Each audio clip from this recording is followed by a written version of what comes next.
around next Thursday, and also our, trustees report.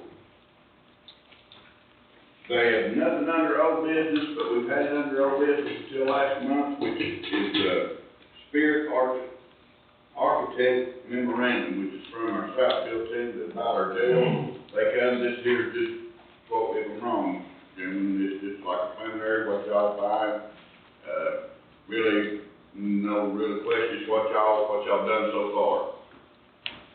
And that was on number 7, if it pleases the, commission, I'm gonna move it to the front under old business right now, because it has been until last month.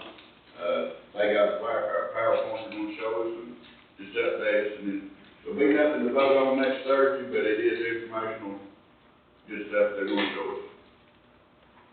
So is everybody good with that? Good with that? Mr. Mike? Okay.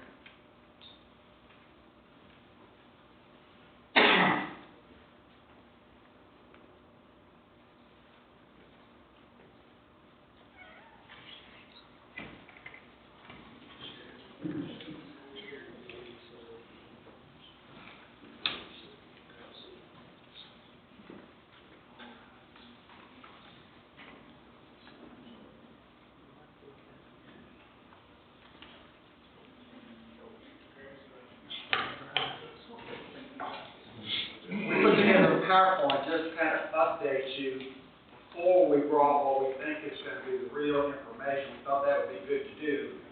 Part of it entailed taking the PowerPoint and putting it in your system. So some of the slides may be a little messed up, and we've all sort of agreed that we're going to ad-lib as we go here as I hit the slides.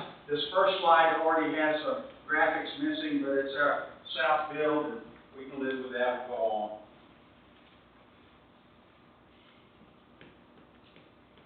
We're talking about the River Road site, the existing jail. And so, two key things we want to accomplish tonight. One of which is to let you see what we saw with our eyes, number one. And the second thing is some of our thoughts about where we think that's leading us. And that's all, just look at that, 1 and 2. And we're going to bring you back more information that's really codified about that. With me here is Robert Baer with our construction management side. Some of those thoughts we're going to show you, we've kind of put in his head, and he spent part of the afternoon over there today looking at it from a constructability and a budgeting perspective. So we don't have budget dollars, we're just bringing you up to date on where we're at right now, what he's doing, and where we're at. Hopefully we'll have much more next month. So 2 basic questions. Budget, bed capacity, and existing when brought up to code. Real simple. We take the jail we got right here, we just bring it to current code, what bed capacity can we do? So that's one of the 2 questions we're to answer in this little study we're doing. The other question is budget and plan to obtain to get the site up to 130 bed capacity. That incorporates the existing, it uses the existing. So that's what we all agreed to. Those are the primary questions.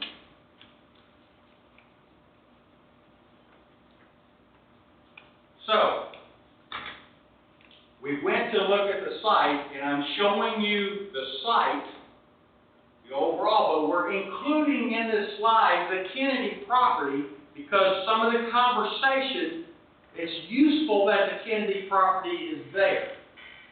But we're looking primarily at the existing jail site. That's the assignment. But the Kennedy property has value in its location for us. Okay. Now getting a close-up, looking more closely just at the site, there's a sheriff's office that's in a separate building, the jail itself that has several functions in it, including the 911, and there's a piece of the graphic, 9-1 and then the one beneath it. That building, the building we're looking at, is comprised of approximately 2 buildings. As you see here, it's highlighted in purple and blue. The purple is a 1962 section, and the blue section is a 2002 section. It was not built per the drawing. We all know that. We've talked about that. I'll make the point again. We even think now, after going through it and looking at it, at least I do, that there may have been some other were done somewhere between 1962 and 2002, that no drawings exist that we know of, and that anyone can tell us about. But there are differences. 911 takes up a significant part of the old 1962 section. And that's important. We're supposed to leave that alone.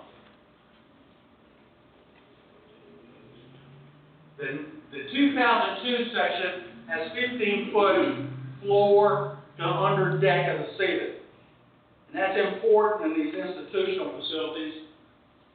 Whereas in the old 1962 part, it's 12 feet. For some small offices or other things, that's not a problem. But for the type of construction we're talking about, the inability to have that height where you can secure things is an issue. Back in 1962, it wasn't such an issue. From everything we can find and from all the meetings we've had, the walls on the 2002 portion is simply block construction, just like a normal Walmart or any other block built, a school. It is not a detention lake, not been filled with concrete or mortar. It's not had rebars running in it, and we have anecdotal evidence of people getting through those walls and other things. There's also other parts of that 2002 building. This photograph shows you a slice of. That's just a commercial window.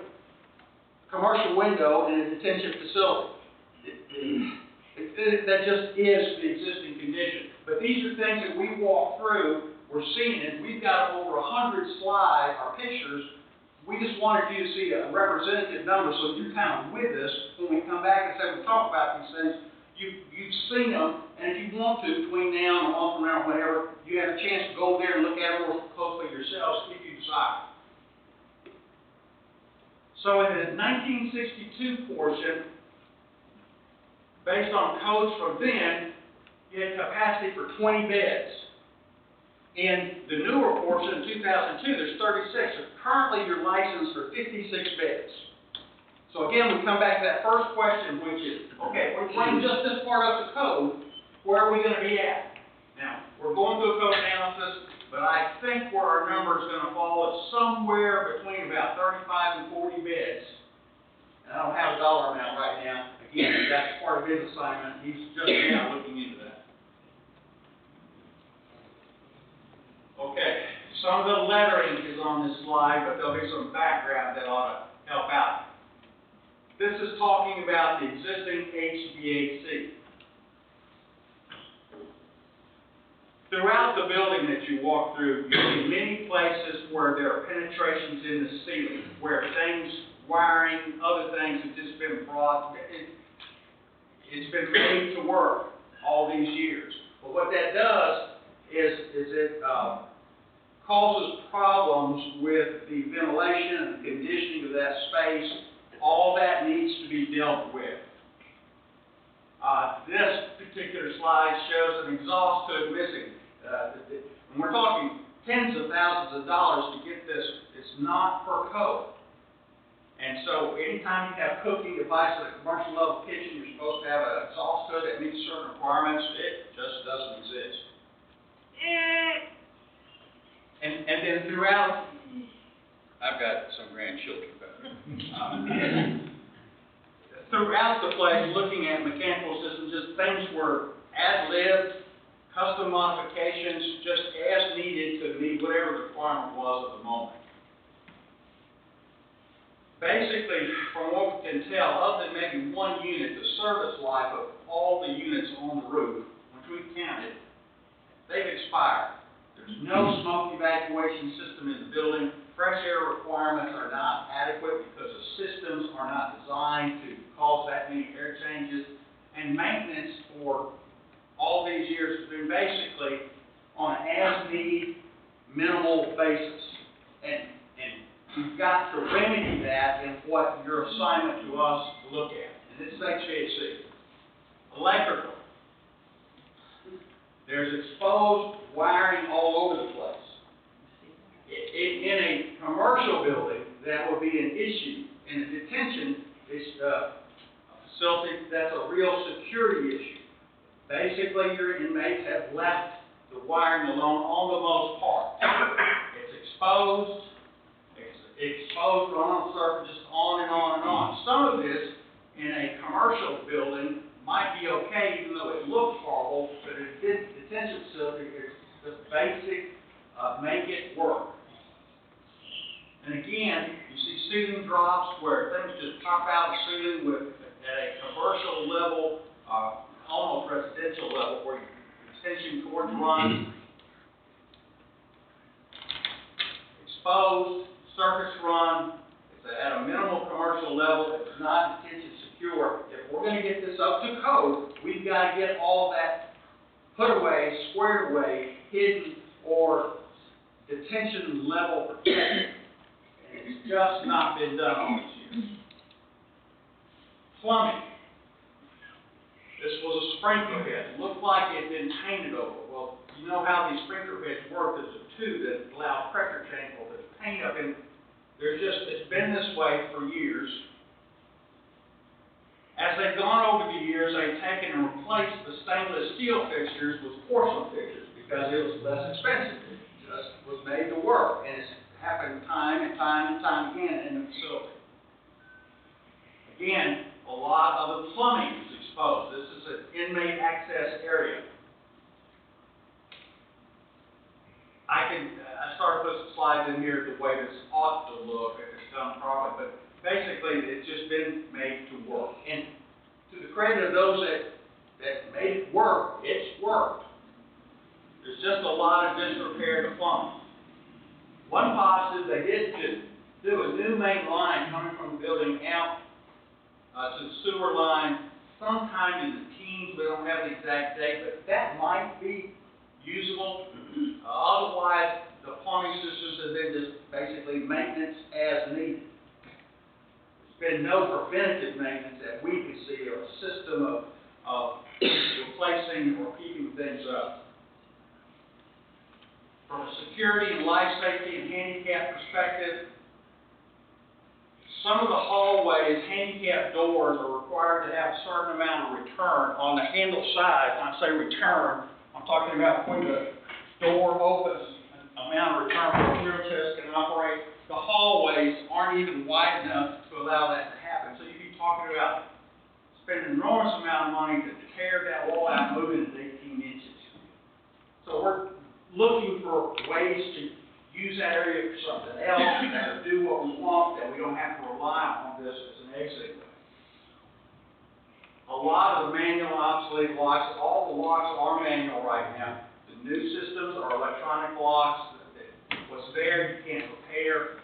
They've done a good job of keeping it in order. This is part of the 1962 sections where you've got cells, almost 20 beds that you're allowed there from the old code. Well, that's all the day room that they've got, is that 5-foot wide hall. And the other side of the hall that you see here on this right-hand slide to the left is 911. So you just don't have the room to provide the day room space that's needed for the inmates that are there by modern code. Now, I just say these things just so that you're with me when we jump ahead and start talking about why we think certain things needed. You've had some of that. You've walked through there with us, and you're seeing what we see. Manual security locks, limited direct visibility. You cannot see the inmates until you go and basically almost open the doors. Inmate square foot requirements not met, all this numerous handicap issues.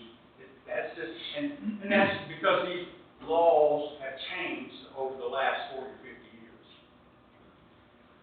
The other comment is that in general, your site is short of parking. Where all these cars are at, kind of in the upper right-hand corner, that sort of looks like it's being used as an impound area.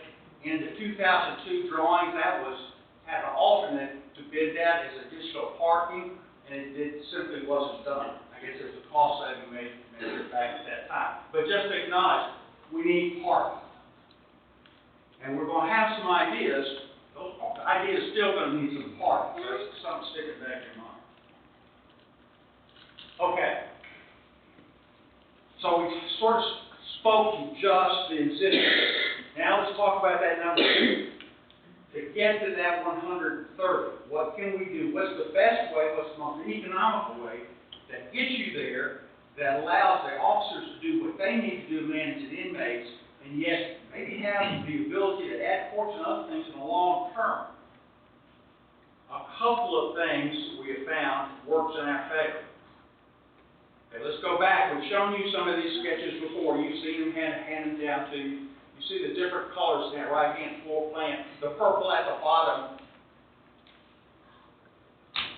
that's the housing pie. You heard me talk about that like an apple pie. We don't have to build the whole pie at once. And then everything above it is support area.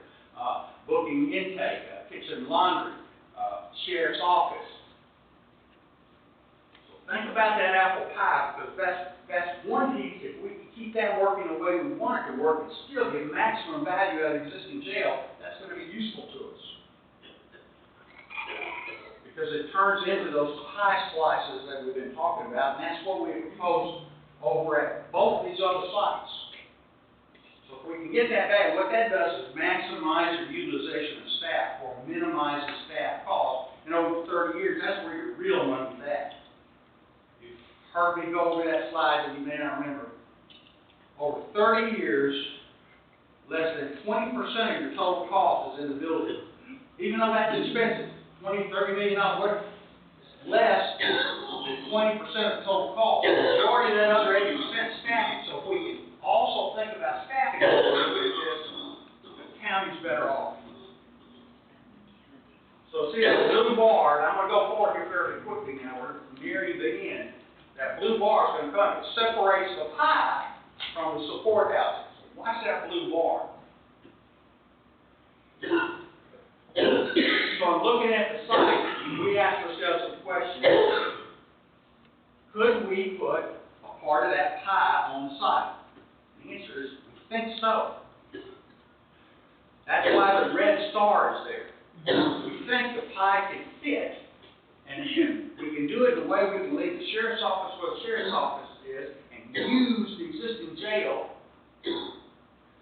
And there's the bar that separates the support from the pie. And the other star goes that the support square footages, the functions, the booking, intake, kitchen, laundry, those things, the square footages are very close to the available square footage we've got in the jail minus 911. So that's a positive. So those two stars, the pie can fit, and the square footages come close to matching up. Not exact, but come close. Those are positives. So we started developing some sketches, looking at the site. There's that bar again. The support will be on the left, the housing pie on the right, and the sheriff's office will be left where it's at because the 130 beds does not require a full pie right now. So the sheriff's office can remain, so the economy is gained there, and this right at the right-hand side, you see their letter freehand future. You see it here, future. There's the bar. Started sketching inside the existing facility of how to reuse those for the support spaces.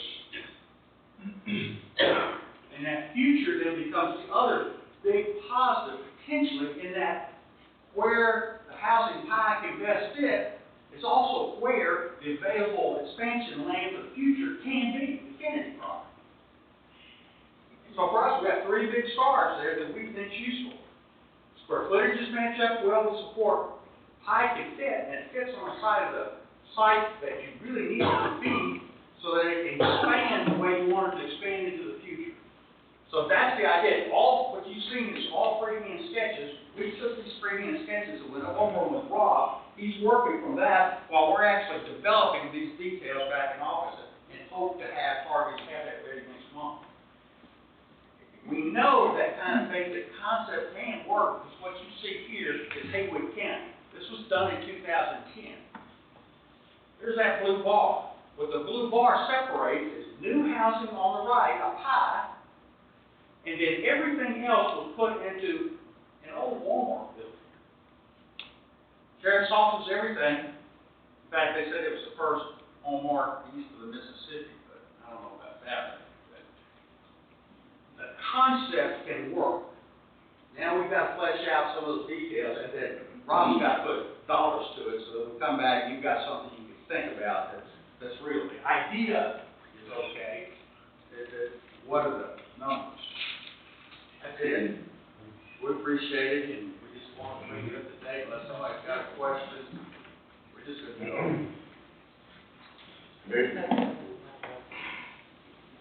Thank you, real quick, to the gentleman.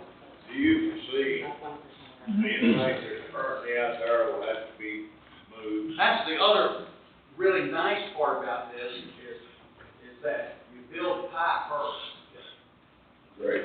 You move all the inmates into the pipe, and we did this at Robertson County. What you do is you're gonna move about 50 or 60 inmates over there. So not all the pipes can be used at once, and what you do is you temporarily designate a part of it that you use for booking intake, while you close down the existing and get in there and do what we need to do. So the answer is no, you don't spend the hundreds of thousands. So nobody, you don't think they're going to be relocated? That's the way, that's our goal, that's the way to work. Yeah. And that's the way we did Robertson County, so we've done that before. Now it's gonna take some sequencing and that kind of thing in terms of construction times will be longer, but. Are you looking at redoing the cells in the 1962 building? Now, I think we're gonna use something else. So, They won't be for inmates. no, That'd be.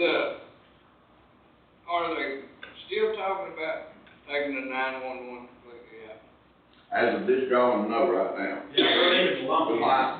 What we spoke about here in the commission was, as far as dollar amount, taking it out right now, was. I thought they were talking about doing it yourself, taking it out. Now, I'm just saying. saying. I ain't heard that too, I'm sorry, but I've not heard that. The only time we talked about it was, we got a figure on it, it was gonna be so much more expensive and. Well, I remember that part of it, and I also heard 911 wanted their And own if they won't place. allow, that's fine, I mean, if they won't give way, I support however they work, they do a great job for us. But as far as been supposed to, for moving. Any other questions? I want to say thank you, I like the way it turned and what you brought to us. This is my opinion. Hopefully by next month, we've got something a lot more solid, but we think this is the direction that's viable. A lot better than what we had before the meeting, so. We're gone. Thank y'all again. Can we ask more questions? Sure. You don't have the figures next month's meeting? Right, or at least our hope is for next month. Okay, and what about the figures for memorial and industrial? My understanding is the old figures are not current. What we'll do is, we've got the reports that we did for back then, and we'll take a look at them and we'll put an adjustment to it so that you got something sort of apples to apples to look at. Yeah, hopefully next month, that's our target. Thank y'all. Anybody else like to do? Thank you for doing it, guys. All right, that brings us into number one, on the new business, let's see, how about the library building MOU? Ladies? Good evening, thank you. I'm Young Pendergrass, and I am the president of the Mexican Friends of the Library. So Linda and I are here representing the Friends of the Library, and we have brought with us a memorandum of understanding. And to make it quick and easy, the Friends of the Library have secured a patron who wants to have a special name placed on that 19 by 19 cinder block building that sits at the back of the library. Not the metal shed, it's a cinder block building. So we put together all of the finance it's going to take to bring it up to code. We've met with Mayor Jewell to talk about getting all the work done. And our patron has said, if you can get it done, I'll pay the bill. So this is no cost to the county at all. And we're going to do a lot of the work, and we've been told the county might help us with some of that. So, since we're putting a great deal of money, and I've got the figures if you want them, we've written this memorandum of understanding that says, once we put all of the work onto it, we'd like to be able to keep it for a while. It's going to be an extension of the library, it's a fundraising adjunct, so that we can turn it into our book sale building. When we call things out of our library collection, we need to do something with them. We get a lot of donations from our patrons. We don't need them just sitting and molding, so we sell them. And as a 501c3 fringe group, we then offer that money back to the library so that they can purchase new books, new things to place in the library for our community. So that's what we're about. Questions?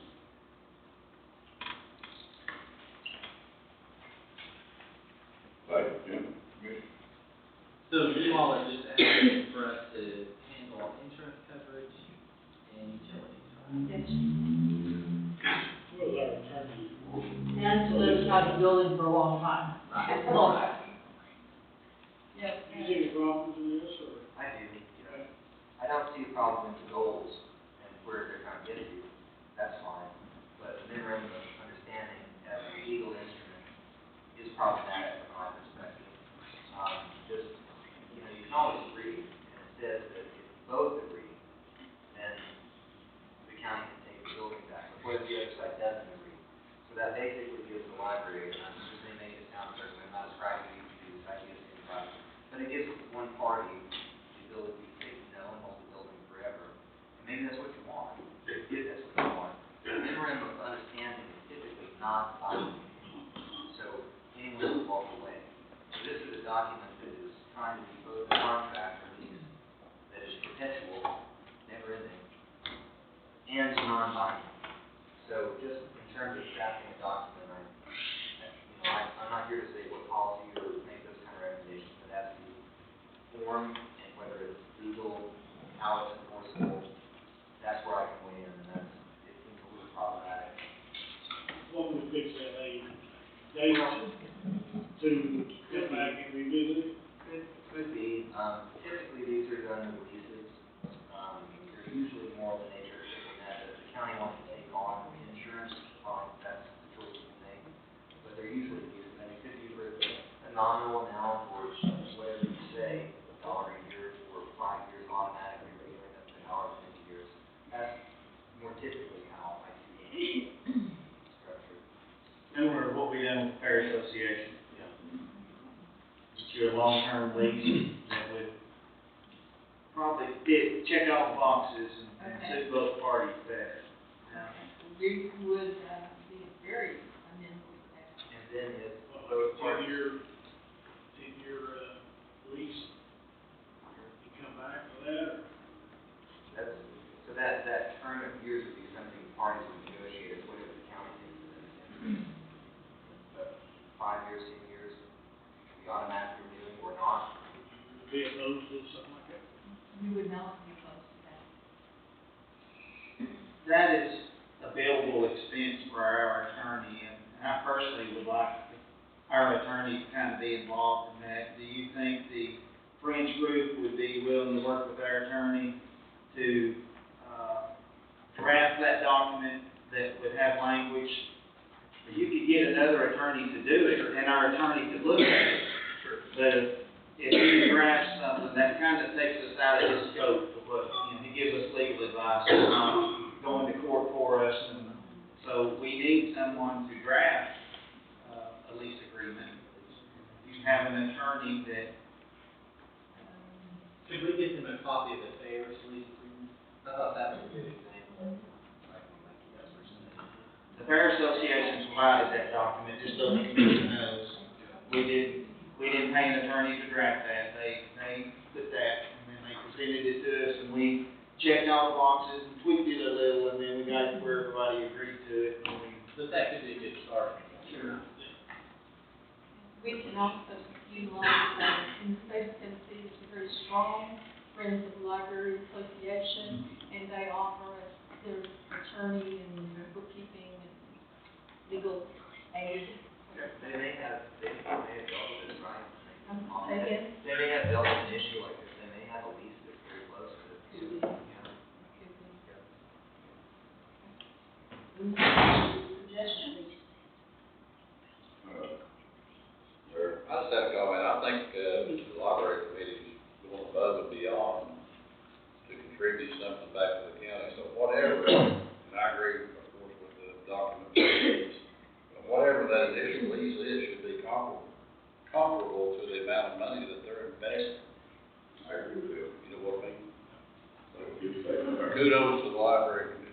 Yes, and this is kind of part of that action plan that we looked at back there in the summer, where we were making a lot of changes, they're utilizing that building, and they just took the initiative to start that on their own, and secure their own funding, so kudos to you for that. Thank you. That's awesome. Thank you. We would be able to accept the. Can get you that tomorrow, I can get you a copy of the lease that we just drafted a few months ago with the, Fire Association, and it's a 20-year lease, I think. Okay. That's fine. Might be a template, so Okay. I'll give you a call tomorrow. Okay, thank you very much. Thank you, ladies. All right, dropping on down number 2, Board of Education budget amendments, it's in our packet, not been read for this. Budget amendments, what's that, any questions over that? Is there any new spending, are they adding to anything, or is it just moving money around?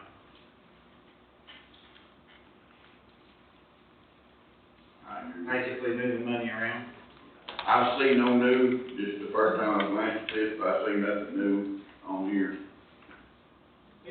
But now I'll look at it between now and Thursday, and I can let you know, at the first glance, no new money, just moving money from one line item to another.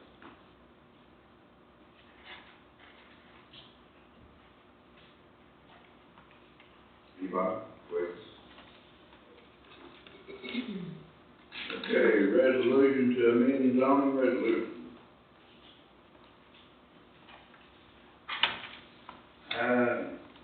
Your planning commission is, wanting to change the fees for some of the services they provide. It's in your packet for the existing fee is, and what they're asking the commission to bring in. We did change some fees recently, but this is basically, all of the fees. Change the fees on the cell tower. Cell towers, and it seems like maybe one other. I think we did some on these too, right? Okay. Well, that's for y'all study between now and Thursday, and contact planning and zoning with any questions for Mayor. No risk on there, so risk be good to contact if any questions. Anything to speak on about that, ladies and gentlemen, anything? What specifically are they going to increase? The permit for single-family residence and duplex, the multifamily mobile home commercial park fees. What are they going up to? It's listed in the packet. It's in the packet. Yeah. It's on the website. Basically, I going have a question. 100 to 200, 150 to 300, 200 to 300, 45 to 150. The basic zoning application is to get a property rezoned from FAR to residential. They're requesting to increase that. Well, how much is that gonna be? $150.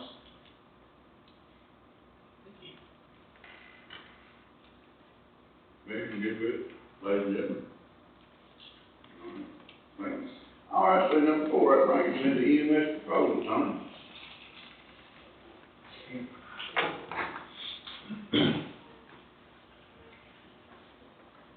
Mr. Chairman, I'll move that. a couple months ago, I had some material that was included in a package workshop. Since that time, myself and finance have got together and realized that there wasn't a surplus of funds that we were hoping for our proposal. So it took me a couple more months to redo some figures, and I put you a short note version in your packet that you got before you tonight.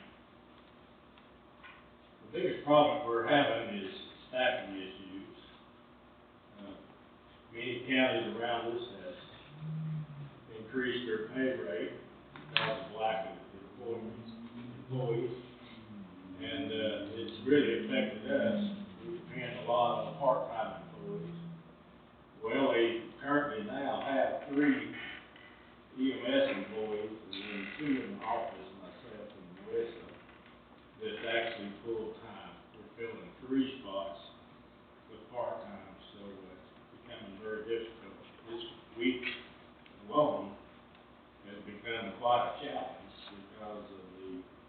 fall break, vacation for employees, kids out of school, and, we've had sickness also hit, so it's really strapped us filling shifts.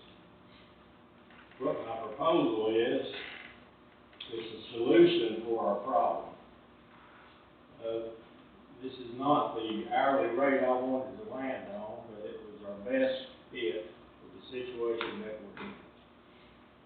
Number one, we'd like to raise the patient care rate, and with doing this, our estimated revenues could be a little more than $86,000 a year. And that was in the previous year, amount of calls and the amount of ALS transports that we did. So that would, estimated increases to that. Number two would be a readjustment in hourly rates. As you can see, there are you for the different classifications that we operate with. And then that total estimate, according to the finance office, came in at $74,877. So it pretty well absorbs the estimating that we have before you with the expenses of the new pay rates. And then also we're looking to a shift schedule change, and this would be a 48-hour per work week instead of our existing hours that we work now, 24 on and 48 off. The annual pay is where the target was at. We was trying to keep our employees at their current annual rate. You can see that before you, as well as with our EMT rates, and that's our advanced EMT rate. So, a little thing, because we have to have 2 licensed providers on our ambulances in order to bill insurance company products. Now, for shortfall, I've been having to use a licensed provider along with a fire department driver. And while we're running costs for that, we're unable to bill our clients in return for those transports that we're doing. So our estimated losses are the 42 that we've already encompassed in the last 3 months. So with that in mind, that's my new proposal. I know you guys have a lot to deal with. The jail has been a big burden on you. It looks like we're headed for some type of tax increase for this county. I hate to say it, but it's going to have to probably eventually happen. But I'm in dire straits today. As a matter of fact, when I get done with this meeting, I'm spending the rest of my shift on the house. And that's in breach of the contract that you're in with TPA. That's the best we do. So, we have a situation. And the situation, I have some form of a solution. Is it going to fix it? I don't know. Is it going to help? We really hope so. But this is the proposal I'd like to put before you tonight at the workshop. And I would be open to any short questions that you have for me now, but I want to invite anybody that wants to have more questions to come visit our office, to call me. You get the number through the mayor's office. We can sit down and discuss this. If you have another option, I'm open for suggestions and to listen. But this has taken quite a bit of time to put this together. Our billing company has put together the new figures for the rates.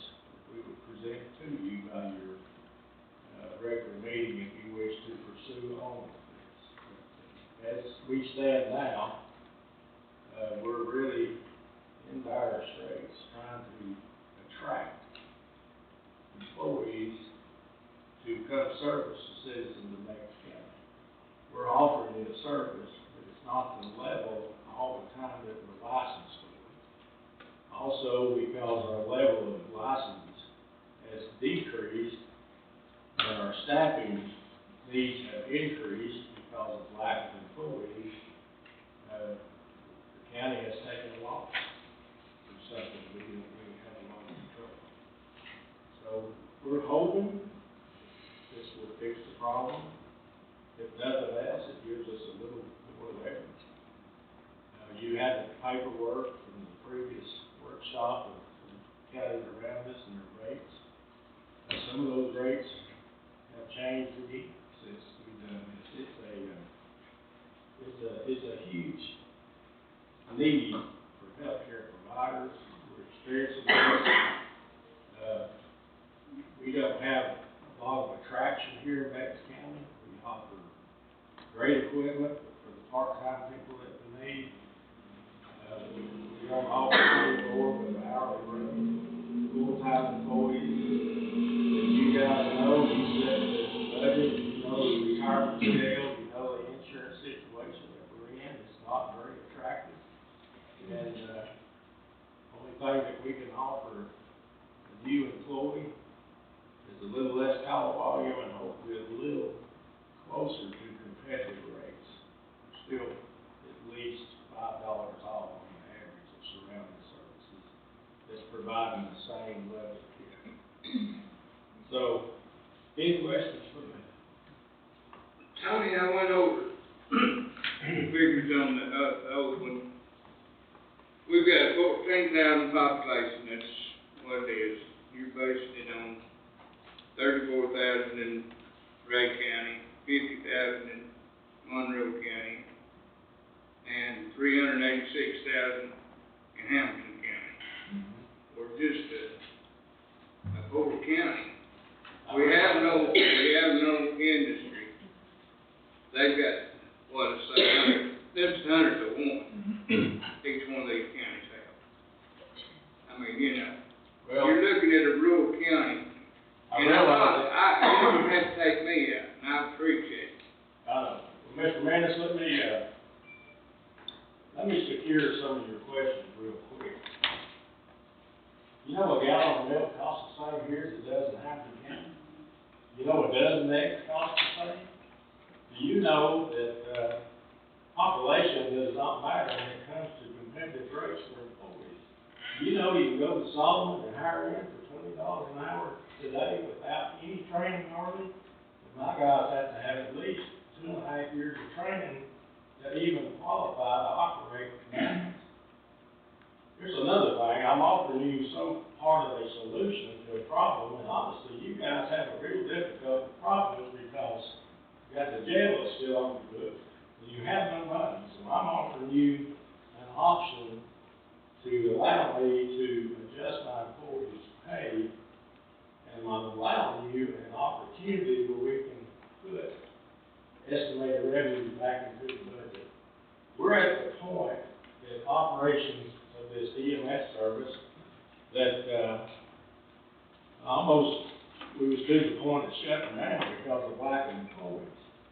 Mr. Menace, if you want a crying crowd on your hand, you shut the ambulance service down, and my gosh, your phone will ring because I will share your number with every damn body that calls me. Well, I'll tell you So something. guess what? It's gonna happen.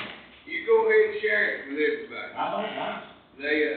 But here's the deal, right? It is very competitive. Now, you give me the budget I'm working from now, and I'm actually giving you an option to allow me to help address some of these problems with additional revenues to back it up. You've not heard anything like that here tonight, other than the library with the grants. And you probably ain't heard anything like that this year. So not only am I offering you a solution to my problem, I'm helping work through this because I'm still trying to trade off for a lesser rate for the same amount of services that everybody deserves. And if you have an automobile crash in Ray County, they don't care who you are or where you're from, you get a certain level of service. And I'm to the point, I'm having difficulty offering the level of service that we're licensed to do. So I'm kind of like the jail, I'm at a point that we're gonna lose more money because of the licensing of having to work and trying to staff an ambulance. And we're also at a point Well, there could be days that we can't staff the ambulance.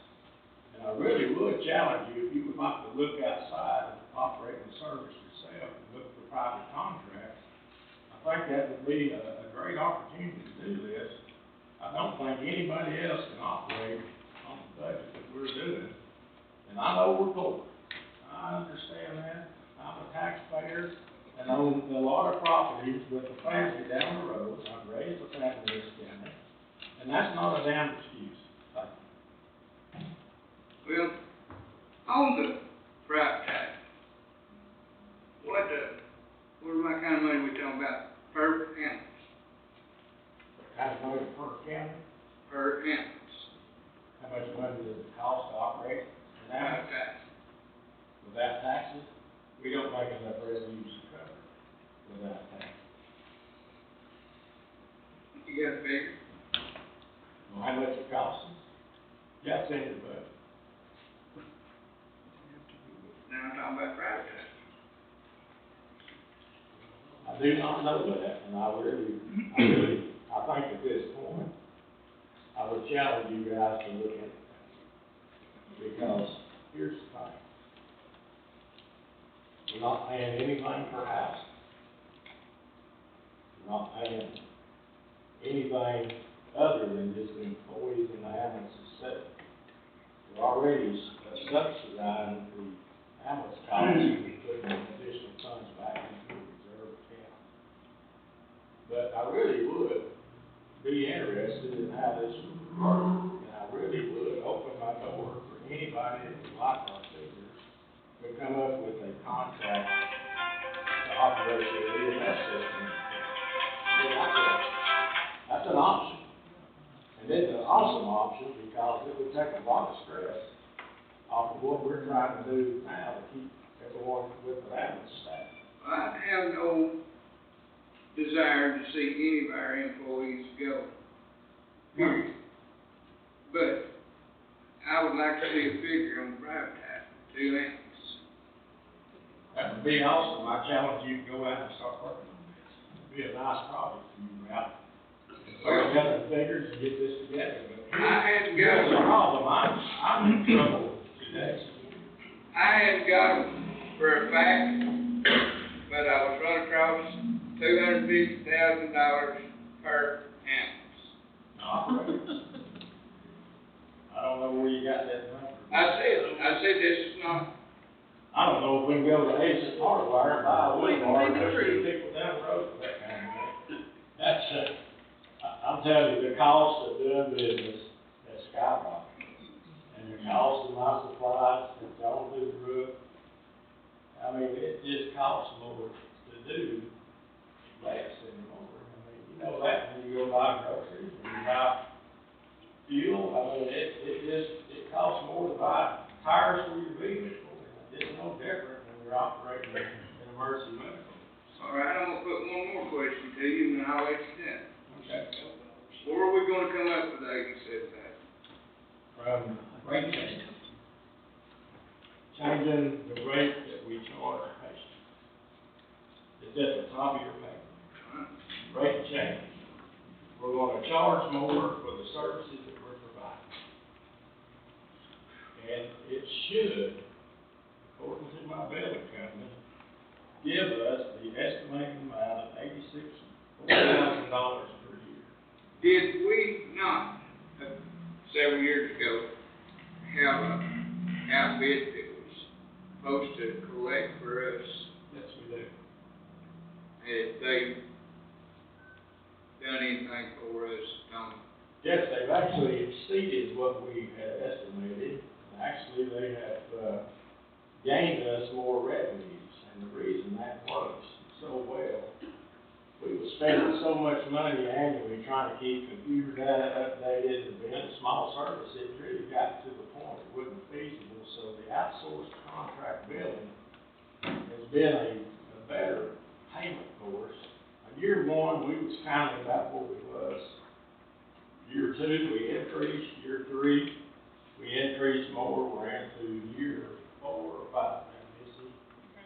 So, and we have continued to see an increase in And the reason why they have these specialties to make billing happen, they have these specialties to gather information on the patients. That's something that, when you start digging the medical records, everything is so protected. And they have the ability to buy into these sources to make this work a lot smoother. So we increased a little in call volume, but our elections, I think our estimated revenue was, you got a number, Missy, roughly last year? $484,000 what we collected for you folks. And it was in the, three somethings. So we've increased quite a bit. So it was actually a very good move we did. So it is working. It is working. Yes, sir. That's all I've got. And this is the same group that, put these figures together. Do you think you're gonna be able to get one for us going to the 2472? No, sir, I cannot. It's gonna be hard, I'm just telling you. It's, there's nothing easy about it. I'd rather see us keep our own ambulance and our own people, to be honest with you. I think it would cost us more if we contracted that. I don't think we need to go that route. It's, you know, that's, I really, and you know, I know this happens, and we all want more services and for less expense. The problem that we have is the volume of good paying calls. Because we're a poverty-stricken county, we do haul a lot of people that never pay. Now, if you guys wanna put more teeth in that, I don't know, you got an attorney here, you might start putting restrictions on property and whatever else, but the same people that won't pay our bills are the same people that's living in your apartments that's not paying anything anyway. We can get off the rear end if their house is on fire to get out. Basically, that's what you got. So, we'd have to go drag them out and say, hey, you're burning. But, this is the best proposal I could do to try to increase my employees' pay, keep them at a reasonable annual rate. And that is to, adjust our bill. More out of the tax dollars, but I will have to be upfront because here again, it's just like your estimated revenues you do with your budget. You hope you're gonna receive this much in taxes and sales and all the other. We're gonna hope we get this much through billing and customers. So those are the guarantees in life that I can't provide an answer for. It's all there is.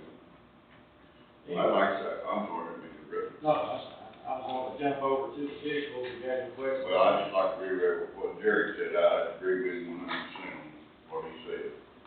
My point of, we need to work our hometown people, to keep our people that is working with our ambulances. And I believe one time years ago, they looked at outsourcing, and it was just phenomenal. It wasn't even nowhere near the 250,000 Mr. Min's supposed to have. It was phenomenal, we could not afford that. So, again, I ain't gonna hop on, I just agree with what Jerry said. Yeah. I'm gonna just throw a roundabout figure, and this is a roundabout figure. We're collecting, let's say, $450,000, it takes us $550,000 operates, you're running $100,000 in the hole with us. I don't know, it's hard to get the service to do what we do for that type of money. That's actually what it's costing you. Exactly. I mean, the money looks big, but your return is not so bad. And your front money is not really that bad, so we've got about $150,000 that you're giving. If you can buy a contract ambulance service for $150,000, I'd say I'll help you sign the paperwork and let's get it. That's not a lot of money whenever we need you to show us. It's what it is.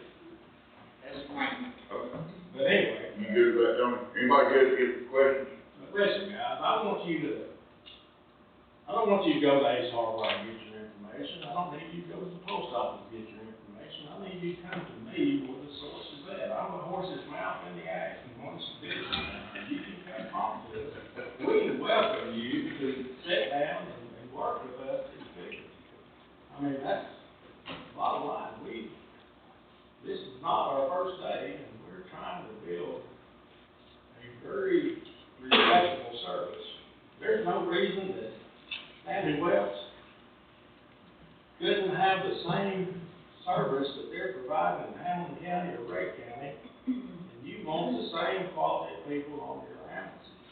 The problem I'm having is finding quality people at the regular pay. They don't make no more, though, They don't make no more Tommies, they don't make no more Jesse's, this is a different world we're in, and you know what? At the end of the day, they don't care how poor we are, they don't care the color of our ambulances, they're hunting a payday to move on with. Because my part-time people are rolling in here, grabbing a few hours and using it for vacation funds, Christmas funds, buying kids new shoes funds, and they're rolling on. They don't care if we're staffed or not. So I'm hoping, I've got some promises, but nothing solid, and they would come work for us at a new rate. And that way their annual would be reasonably competitive, not say reasonable. Surplus equipment, okay? Okay, yeah, Tony, I've got, well, I've got two right here, Larry's first, man, you'll be second, okay? Hey, Tony, I'm gonna ask you a question. Please don't give up my phone. I don't know if I got it, but I can get You it. don't have it.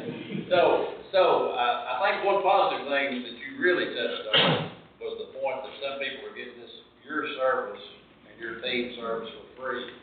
And that ought to be something that we look at to help you collect. Everybody ought to pay a little. I'm not saying everybody ought to pay top tier, but everybody ought to contribute something. And then the second thing, that money that you mentioned, does that address your shortage of employees, or do you have current vacancies? Yes, I have 3 vacancies now, and I will have, if we readjust the schedule, that puts me to 5. So realistically, you really need more than that if you're gonna hire, if you're gonna maintain a staff, adequate staff, I should say.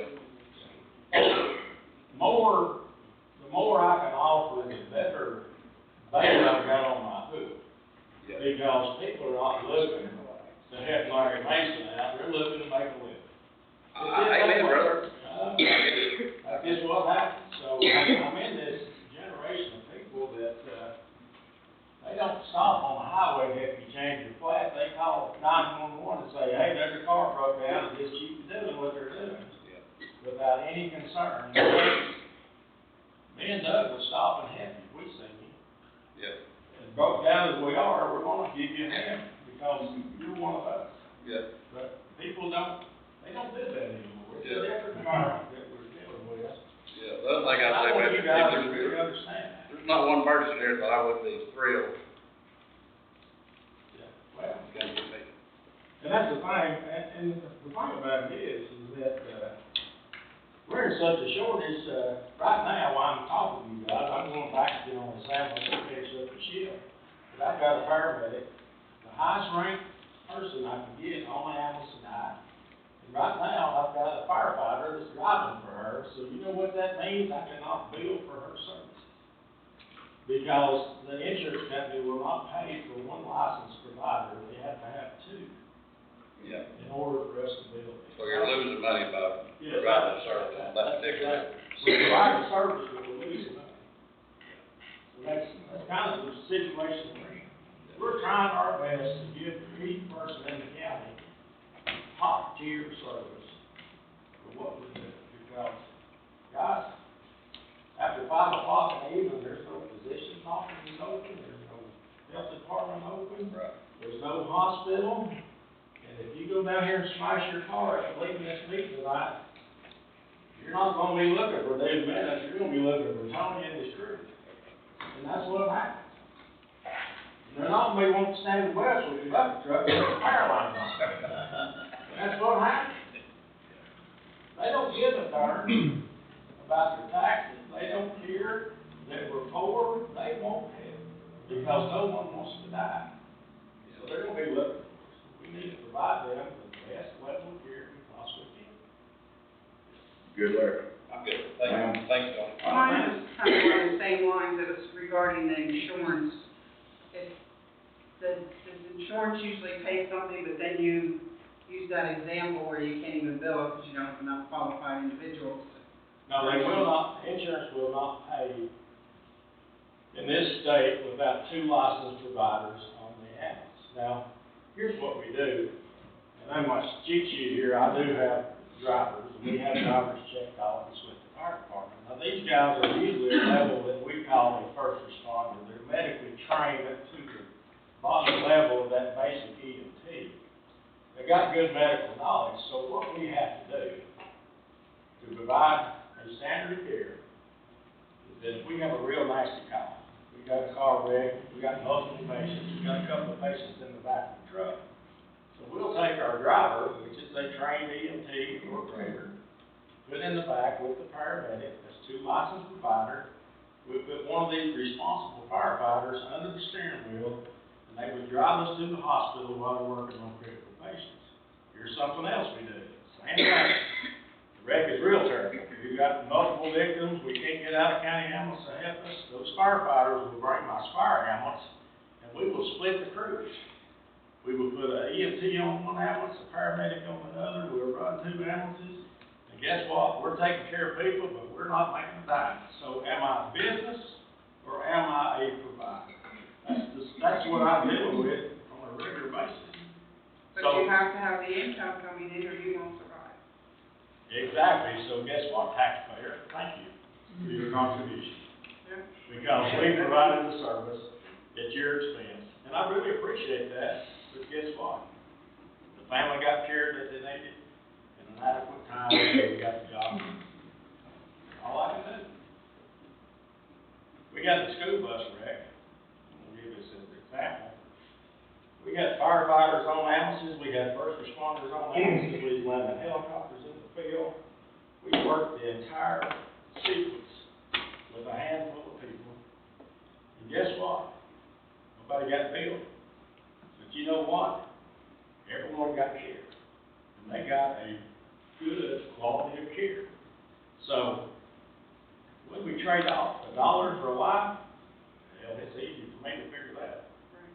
But we won't That's have why it we at have all to if we don't have the income to cover. Yes, sir. Thank you. Do you get a lot of calls, you end up going out on calls that did require an ambulance? Oh, yes, that's pretty common, and it's just,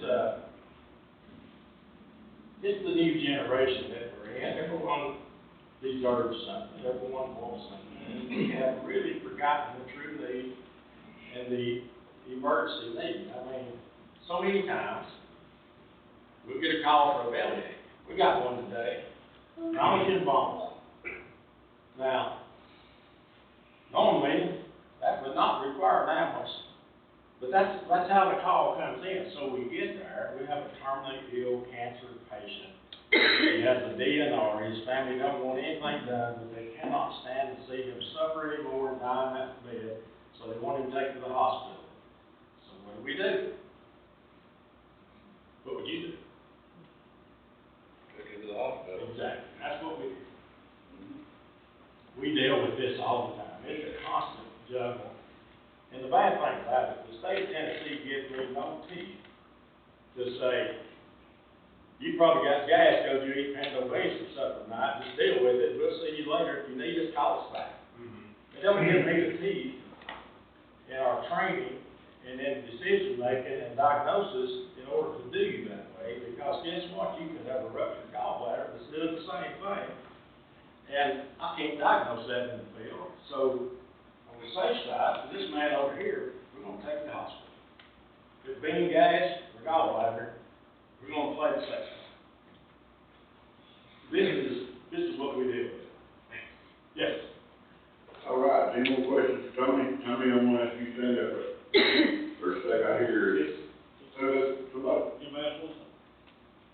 Doug's an expert, he's been doing this a long time. I agree, both of them are experts, everybody down there is expert in my eyes. He can answer any questions I can, probably some, and even graving biscuits on his plate, because he's out there in the field working still. I agree, he has been, he's been a great sport, man.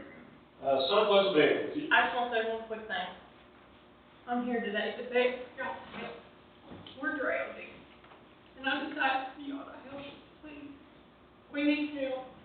We have 3 employees, we need 6. Out of our 3 full-time employees, we got one that's having surgery tomorrow, and one that's currently in the hospital. We need your help, and we need it today. So if you all will please take this in consideration and help us so we can keep providing the service that we can provide. Thank you, miss. Anything else for Lorraine? All right. You did a great job. We need to go to our, Yeah, next anybody have item any on our EMS vehicle. Anybody got questions on the vehicles? Let me tell you the story on this. One of them is a retired ambulance, we retired a couple of years ago, and replaced it with a new vehicle. I've had a interest in this truck. It's a high mileage truck, but Ray County government would like to buy it because they have a specialty drone team. We're included in their training package in county, so they service us a lot, so I've given them a fair market price on that truck, if we can surplus it, and I'd like to swap it for money to Ray County, and they will pay us back, and that's totally legal, from government agency to another. The other one is a retired flatbed diesel truck. The truck gets used very little, it's a diesel engine, we have a lot of maintenance problems about that, we're pretty well done. With diesels on these little trucks, they just can't seem to get none of that to keep cleared up, so, and Ray County government's also interested in that one for a, maintenance bill. So they're interested in both vehicles. They're interested in both of them, and, they was coming up before surplus anyway, but, if you guys would consider this, I'm gonna probably, when you declare this to surplus, I'm gonna probably just sell it to Ray County government. No strings attached, no public bidding, we just swap them off and they. So all you need from us next Thursday is to say, okay, you got. Yes, you we got approve of surplus. Surplus. Everybody's, You're out of pocket. Everybody's on board. Yeah.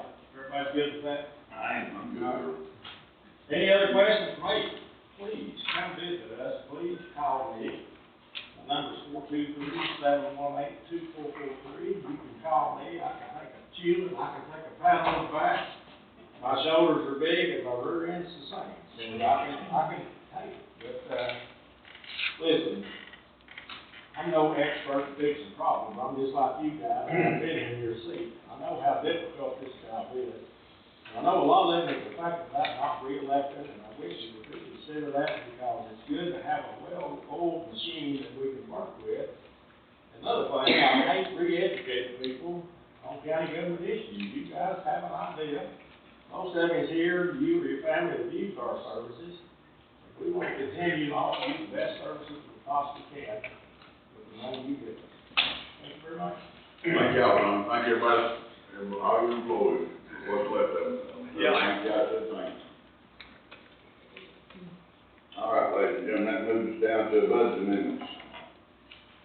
The first one in budget amendments is, planning and zoning.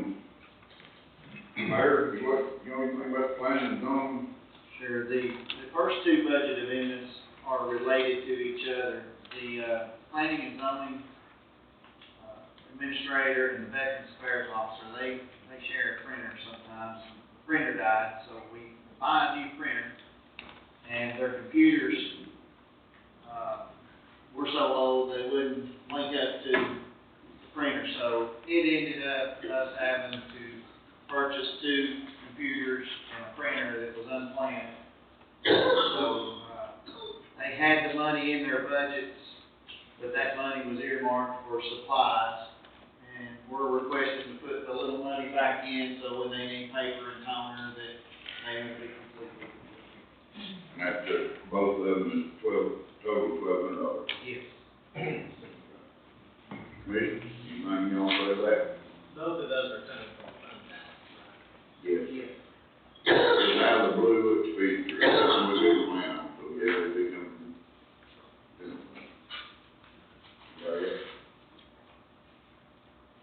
All right, last one is, striker invoice. My understanding, this invoice was not set on by anybody, it was just passed around until we got it late. Mayor, is that pretty much correct? That's correct. It was, it needs to come out of last year's budget, I was. Right, did you know the story on that? Was it a repair on a stretcher?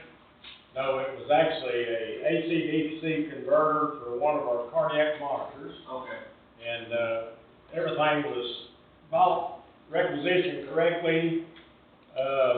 Somehow the invoices got tangled in red tape, whatever, I don't know, there it is. That's what I heard. We had the money when we did the requisition, which should have been, good to go, but it's, you know, one of them near ends, and everything just kinda gets chewed up. So we closed the books out before we got the Well, invoice. that's understandable. All right, everybody good with the budget amendments? All right, that drops us down into notaries. And with that being said, all through the night, we have heard from those in the audience. Anything real quick from the audience or the commission? Did you go over the resolution to amend the zoning resolution? Yes, that was the part of the VA and the planning and zoning software that was not compatible with anything, so we had to buy two computers. One of them's for the VA, the other one's for the planning and zoning. All right, sorry. No problem. But yeah, that's all three budgets. Okay, under information, we got a mayor's newsletter. Anything to speak of highway on that, Mayor? Nothing to add. All right, and under information was the zoning and compliance report. And that's all we got on our agenda, ladies and gentlemen. I've had some people asking me on the park,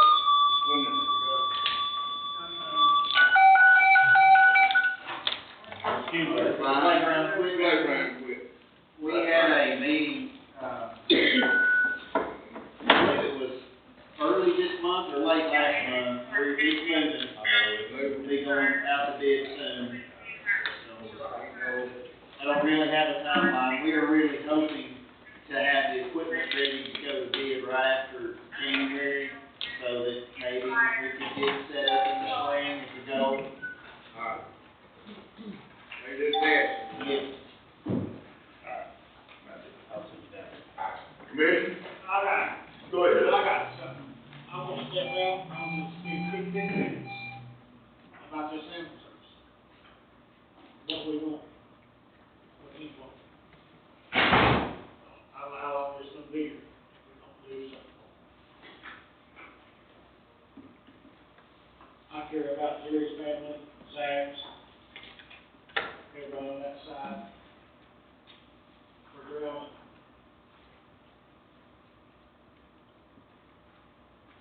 I got an opportunity to go to the road and work tomorrow. We don't need that, though. We need, I'm agreeing with everything I'm expressed to us. We need to keep our hometown people. I won't be a vote on it, because that's my life. And say again, vote for it. We got Missy still herself, me and Adam, Tony, I'm sure. we've got people that we're proud of that. So I want you to spend 15 minutes on it while I leave. I appreciate it. No, Doug, we'll say thank y'all. Tony, you say, ladies and gentlemen, Missy, thank y'all.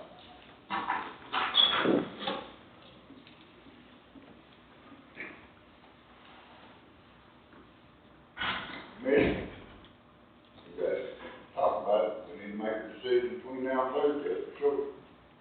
In my opinion, it's a go. If we don't, we're gonna lose so much we can't afford to get back out. And do that because it is the right thing to do, support our people. And as far as,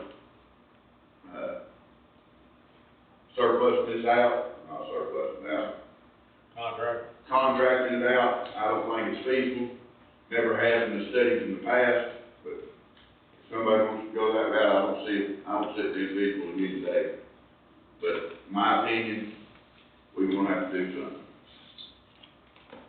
If it's gonna cost the taxpayer dollars or county funds, some way, shape, or form, but if we don't, it's gone.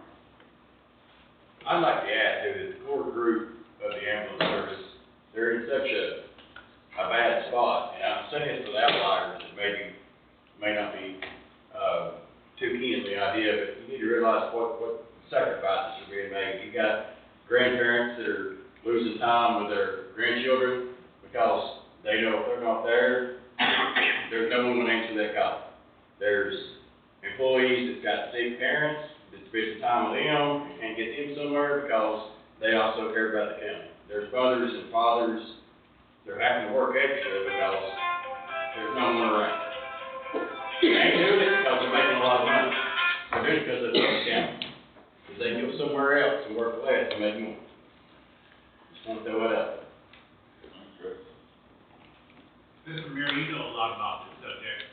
What can the volunteer service do to help them out and help alleviate some of the pressure that comes?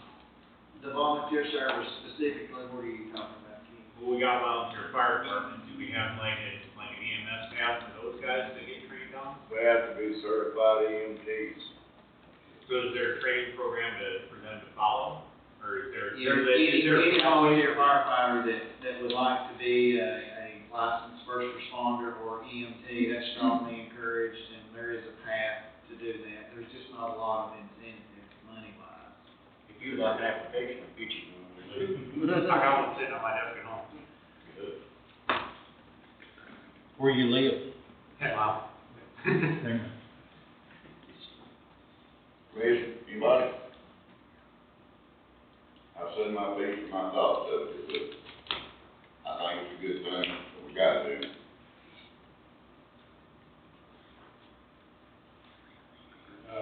Mr. Chairman, if you would, if you want me to follow through, I'll send you the new rate change that we were proposing by your regular meeting.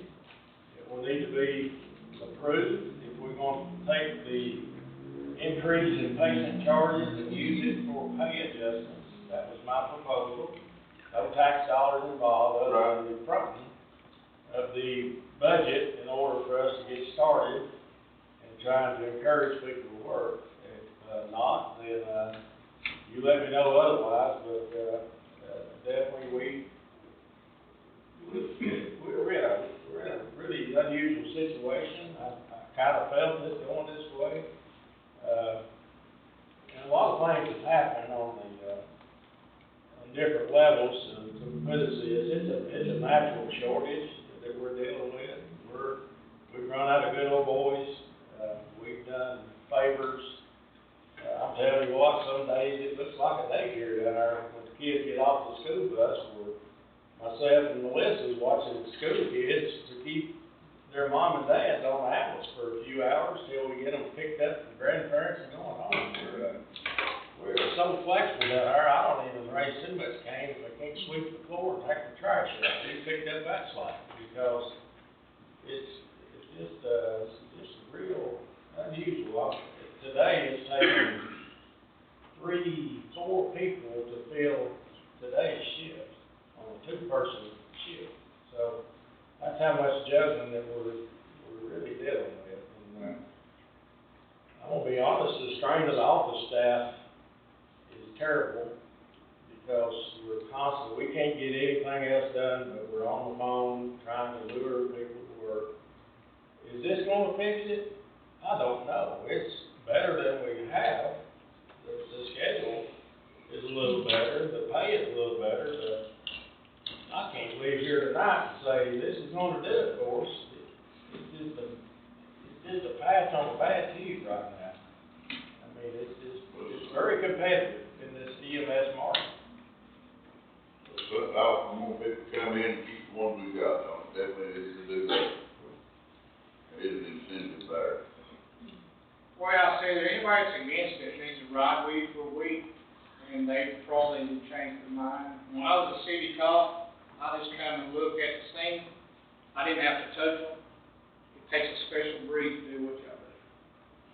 Thanks, Gary. It's a different animal. It ain't, I know we do have some recliner time, but boy, I tell you, when the tones drop, it can change in a moment. And the bad thing about it, we're in as much stress as a military frontline fighter over a period of 5 years. We see more than someone in active duty as far death and violence to a human body. They gotta be a And it's study, difficult. there gotta be a study done to see how many people it's messed up.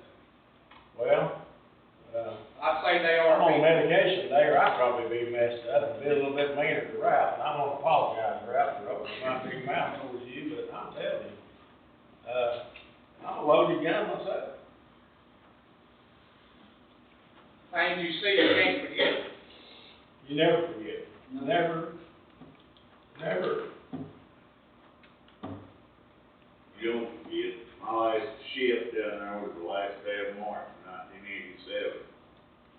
I could still tell you stories from the time I worked there. It's a true call of duty, and, studies have shown these people, they don't live to be as long as me and Doug. We just happen to be a little more better at turning our switch off and on when we go home, but, it's like being, the only difference in us, is we're not getting shot at yet. Yeah. That's the, yeah. Wish that was true everywhere. Yes, sir. I agree.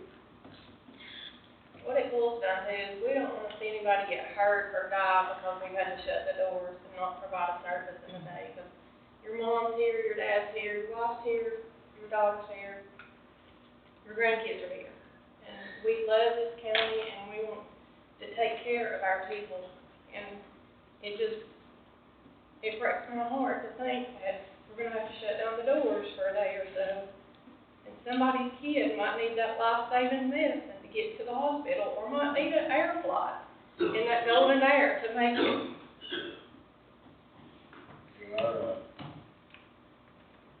Our guarantee is, not so sure anymore. We're gonna be properly staffed. And I don't know if this is gonna fix it. It sure is a little better cost for it.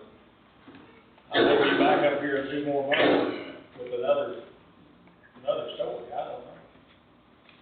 So many other counties have adjusted their rates of pay to try to keep employees. Had a part-timer from, Morgan County, supposed to come work today. And, he calls us and says, listen, my regular job has put me on mandatory overtime because we're lacking staff and I can't come work for you. Now, he was gonna take a pay cut to come work for me, but, he's one of these dedicated individuals. He's gonna do that because we sell, we're in a hard time, we do all we can do. And, we give him a little dedicated t-shirt, turn loose at a $300,000 ambulance and say, good luck, man, we hope you make it today. But, when his regular job says, hey, we can't turn you out, you gotta stay here, so that's, I'm on that. Do you do any annual, like, fundraising drives? We're a little different animal. We're funded by county government, we're audited by the comptroller's office. We have, our volunteers can make money and do things. I don't know, it takes the mayor and the attorneys to come up with a decision on that. That's completely out of my wheelhouse. Fire department does it because they're a separate group, they have the volunteers separate. And the county owns all the equipment, assets, properties, and all this, and it's kind of an agreement with the fire department that they operate the system on a volunteer basis, no pay for those guys.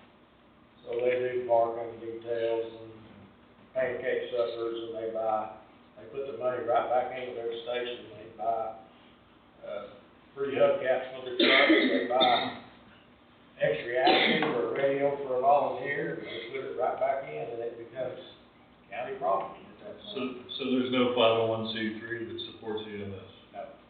Is that something that, is attainable here in Tennessee? You can have a Friends of EMS do fundraising? Possibly, yeah. I mean, that's an alternative to start trying to raise this money, I know we can't do gambling, but you can do a sort of a modified bingo that give prizes away, you can get the prizes given, but, I think this is something that needs to be addressed statewide to allow these people to make the funds they need to serve us. Other places that I've lived, it was always done that way. A second option that I thought of was, a subscription service where every household is given an opportunity to donate so much money, maybe at $250 or $500 a year, whatever people can afford, whatever, and it cuts the bill that they have to charge for services. So if I'm a subscriber, I wouldn't be paying for their service to show up, I'm covered, but I have to do that. You have to be already approved ahead, you pay it ahead. Yeah, I was reading about that too. Yeah, so you're generating a regular income from them and you don't have Mr. No Pay. I don't know how many households do you have? Generates a lot of revenue. And if you don't need it, you don't need it, that's okay, it's not worth it. But if you do it by household, It's optional it would be optional for each household, but if I say I wanna pay $250 a year no matter what, and I don't use it for 5 years, and the regular law costs $500, then the county, or then the EMS has more money. And it's kinda like, almost like an insurance policy. I don't wanna use the word insurance, Right, because the county but- isn't an insurer. We would also want them to be a 501c, if we could get them to be a 501c, If you that do- would be very beneficial. if you do a 501c3 or at least a Friends of type 501c3 that can do fundraising, and all those proceeds would have to go to EMS, I think that would be very doable, and I'm sure the attorney would help us set those papers up if we need. Everybody likes being volunteers. I have one comment about your 501c3, which is an excellent idea. The state of Tennessee won't let a 501c3 do, Subscriptions. the subscription, like raffles and Bingo. bingo. Bingo type, But you right. can do, like, we're a 501c3, we sell the books. Right. And So you can do them, you just can't give cash prizes. So if you get donated prizes, it's kind of a gray area, but it gets done. talk to the attorney. Anything else? And if the neighborhood could do it, they could donate it to that. Oh, y'all good? Just work around. Ladies and gentlemen, thank y'all. Thank y'all very much. And I encourage y'all to think about